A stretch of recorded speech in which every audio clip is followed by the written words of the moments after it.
มีแต่คนว่าภูผาม่านมีน้ำตกลับที่คนบ่ฮู้หลายหม่องอันนี้ผมเชื่อครับขนาดคนขอนแก่นแท้ๆสิฮู้บ่ว่าจังหวัดเจ้าของมีน้ำตกงามๆอยู่ภูผาม่านอำเภอเดียวเนี่ยเกือบ10ม่อง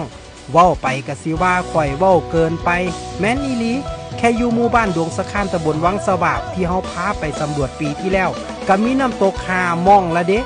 แล้วก็น้ำตกพานท้องเป็น6แล้วก็น้ำตกอีกหลายหม่องหลายบอนที่บางเทื่อข่อยเป็นคนขอนแก่นข่อยบ่ฮู้เลยว่ามี